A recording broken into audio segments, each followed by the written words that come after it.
అప్పుల బాధలు వెంటాడుతున్నాయా? అయితే 6 JVR వారి జాతిరత్నాలు ధరించండి. హాయ్, వెల్కమ్ టు మనం టీవీ. నేను మీ మనోజ్.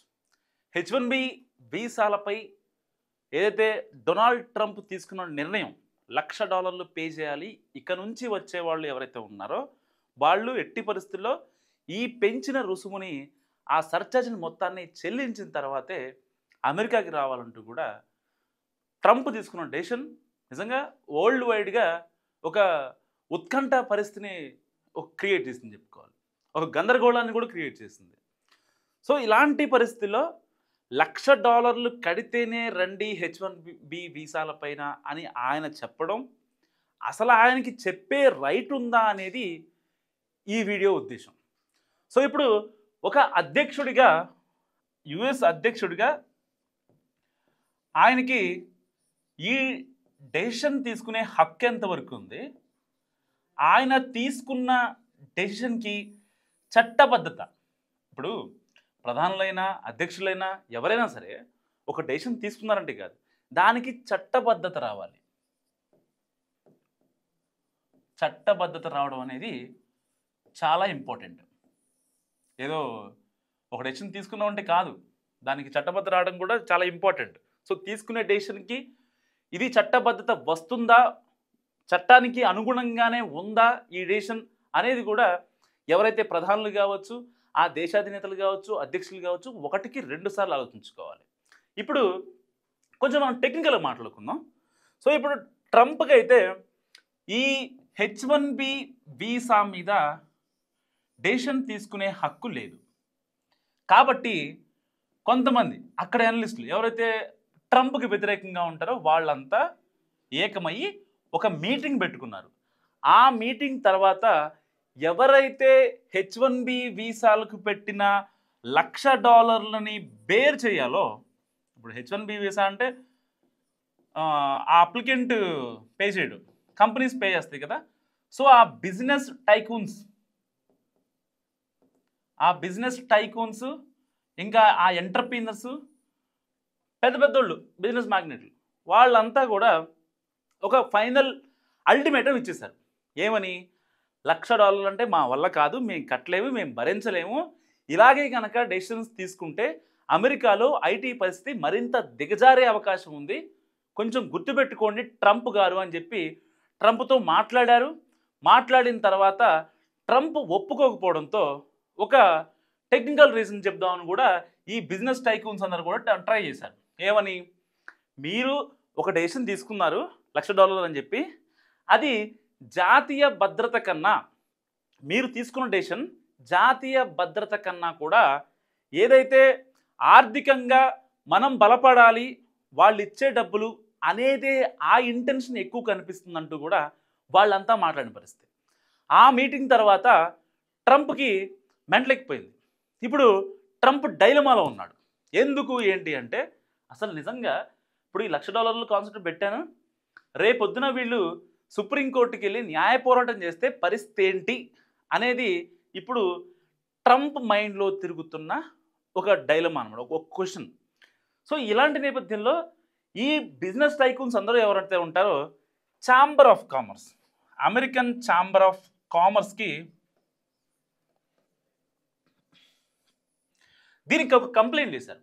మా వల్ల కాదు, మేము అంత భరించలేము, గట్టిగా మాట్లాడితే అసలు ట్రంప్కి ఈ H1B వీసాలపై ఏదైతే ఇమిగ్రెంట్ వీసాలు ఉన్నాయో దానికి డెసిషన్ తీసుకునే హక్కు లేదు, అసలు ఒక 25 టైమ్స్ పెంచి ఎలా వాళ్ళందరినీ కట్టడి చేస్తాడు అనేది వీళ్ళందరూ మాట్లాడుతున్నది. సరే, ఛాంబర్ ఆఫ్ కామర్స్కి ఒక అల్టిమేటం ఇచ్చారు. ట్రంప్కి ఆ యొక్క అంటే ఆయన లిమిట్, బియాండ్ ద లిమిట్ ఆయన డెసిషన్ తీసుకున్నారని చెప్పి వీళ్ళంతా ఒక అల్టిమేటం ఇస్తే, ఇప్పుడు అక్కడి అమెరికా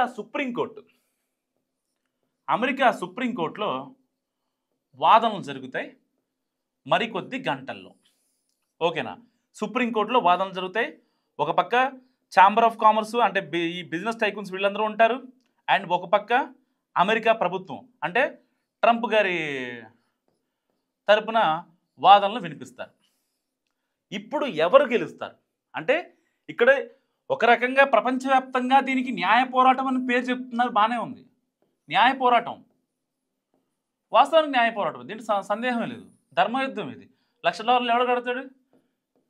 $1,00,000 ఇప్పుడు పోనీ కొన్ని టెక్ కంపెనీలు ఉన్నాయి, ఫ్యాక్సిట్టో, డెలాయిట్టో, అమెజానో, యాక్సెంచరో, ఫ్లిప్కార్ట్ అనో, లేకపోతే ఇన్ఫోసిస్ అనో, లేకపోతే క్యాప్జెమినీ అనో కొన్ని కంపెనీస్ కట్టాయి అనుకుందాం. కొన్ని స్టార్టప్ కంపెనీస్ ఉంటాయి, వాళ్ళు $1,00,000 పే చేయాలంటే వాళ్ళకు వచ్చిన 15 మంది ఎంప్లాయీస్కి $15,00,000 పే చేయాలంటే అయ్యే పనేనా? మళ్ళీ ఇప్పుడు $15,00,000 వాళ్ళు పే చేసిన కంపెనీకి, ప్రభుత్వానికి, H1B కోసం అక్కడి ప్రభుత్వానికి పే చేసినా సరే దాంట్లో కోతలు కోసి అక్కడికి వెళ్ళిన ఎవరైతే మన ఇండియన్ ఎంప్లాయో, ఇంకొక ఎంప్లాయో ఎవరైతే ఉన్నారో వాళ్ళకి మళ్ళీ పిల్లల్ని, ఫ్యామిలీని, ఎమోషన్స్ని అన్నీ వదిలేసుకొని వెళ్ళిన ఆ అప్లికెంట్కి డబ్బులు తగ్గిస్తారు.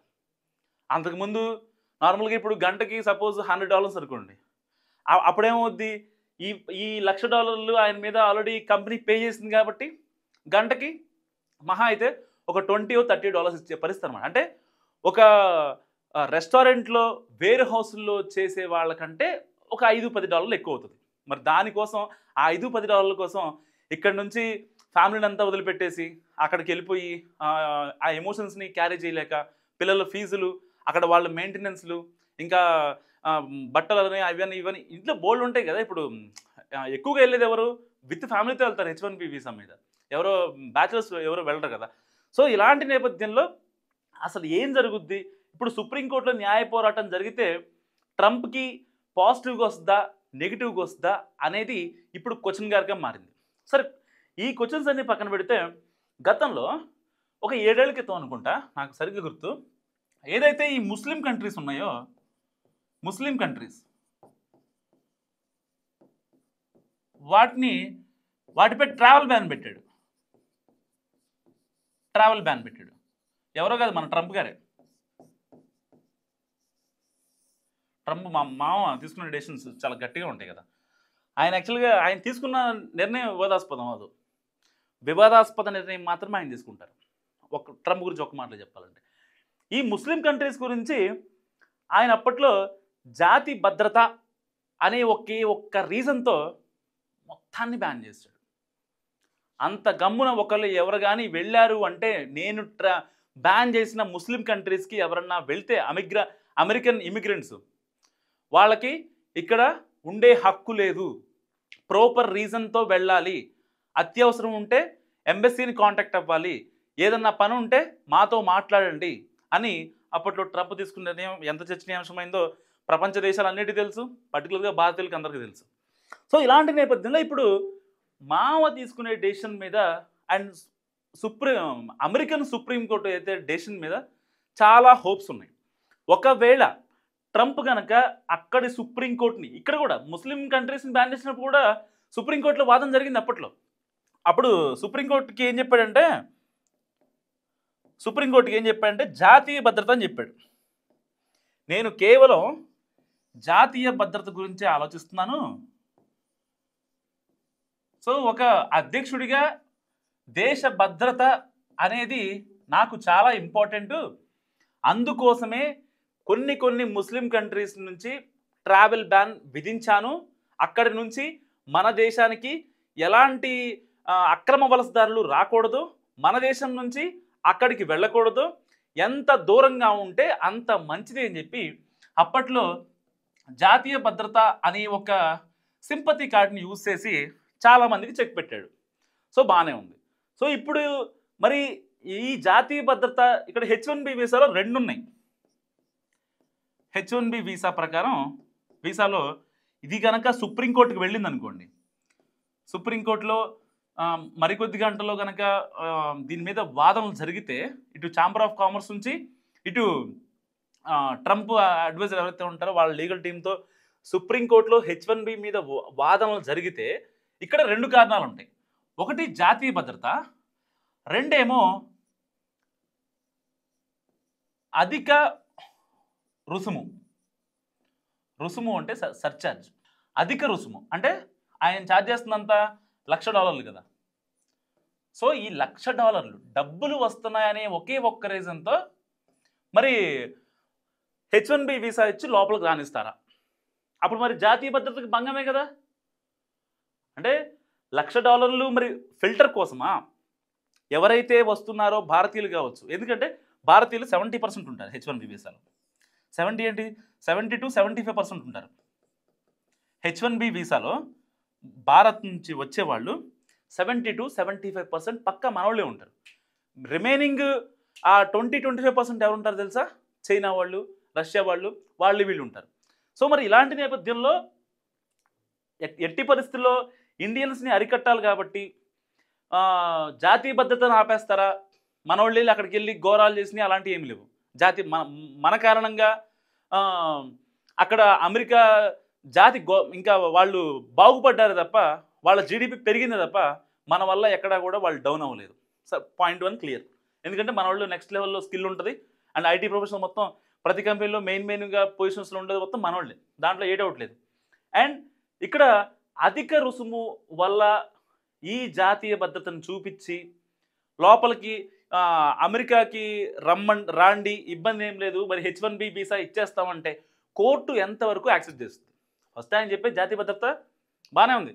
ఏ దేశానికైనా భద్రంగా ఉండాలనేది ఏ దేశమైనా భావన, ఏ ప్రధాని అయినా, ఏ అధ్యక్షుడైనా, ఏ అఫీషియల్ నియంత అయినా, ఎవరిదైనా ఒకటే, నేషన్ ఫస్ట్ అనేది ఉంటుంది. సో ఈ నేషన్ ఫస్ట్లో మరి డబ్బులు ఎక్కువ గడితే మరి ఎట్లా అనిస్తారు? అంటే ఒక ఉగ్రవాదు లేకపోతే ఇంకెవడో ఉగ్రవాద నాయకుడు అంటే అల్లర్లు క్రియేట్ చేసేవాడు, వాడు ఏదో ఒకటి జిమ్మికిల్ చేసి H1B వీసా కొట్టి $1,00,000 కంపెనీ ఎంప్లాయర్ త్రూ కట్టించి లోపలికి వచ్చి మీకు విధ్వంసాలు చేస్తే ఓకే, అప్పుడు జాతీయ భద్రతా భావం గుర్తురాదు మీకు. సో ఇన్ని కారణాలు. మరి గతంలో కూడా ముస్లిం కంట్రీస్ మీద బ్యాన్ అయినప్పుడు ట్రంప్ తీసుకున్న ఒక డెసిషన్ చాలా కీ రోల్గా నిలిచింది. అప్పుడు సుప్రీంకోర్టులో వాదనలు జరిగినా సరే ఎవరు పట్టించుకోలేదు, ట్రంపే గెలిచాడు ఫైనల్గా. సో మరి ఇప్పుడు H1B మీద ఈ వీసా మీద ఒకవేళ సుప్రీంకోర్టులో వాదనలు జరిగితే ఏది గెలుస్తుంది? న్యాయ పోరాటం గెలుస్తుందా, లేకపోతే అల్టిమేట్గా అక్కడ అధికారంలో ఉన్నాడు కాబట్టి ట్రంపే గెలుస్తాడా? న్యాయ పోరాటం గెలుస్తుందా, ట్రంప్ గెలుస్తాడా? సో ఇది ఇప్పుడు చర్చించుకోదగ్గ అంశం. ఎందుకంటే $1,00,000 కట్టేసి మీరు అక్కడికి వచ్చేసి విచ్చలవిడిగా మీరు తిరిగేయండి, చేసుకోండి, ఏం కావాలంటే చేసుకోండి అంటే కుదరదు కదా. అప్పుడు జాతీయ భద్రతా భావం గుర్తు రావాలిగా. మరి ఇన్ని కేసుల్లో బిజినెస్ ఎంటర్ప్రీనర్స్ తలపెట్టిన న్యాయ పోరాటం కరెక్టా? అమెరికా జాతి ఇంకా అగ్రరాజ్యంగా చెప్పుకుంటున్నప్పటికీ సో మరి ఇలాంటి చిన్న చిన్న డెసిషన్స్ తీసుకొని పెద్దన్న పాత్ర పోషించిద్దా ప్రపంచానికి లేదా అన్నది ఇప్పుడు చర్చించుకోదగ్గ అంశం. సో మరి ఈ వీడియో గురించి మరి ట్రంప్ ఎలాంటి డెసిషన్ తీసుకుంటే బెటర్ ఇలాంటి క్రూషియల్ టైంలో, సుప్రీంకోర్టు ఏం తీర్పు చెప్తుంది, మీరేమనుకుంటున్నారో మస్ట్గా కామెంట్ చేయండి. చూస్తున్నాండి మనం టీవీ.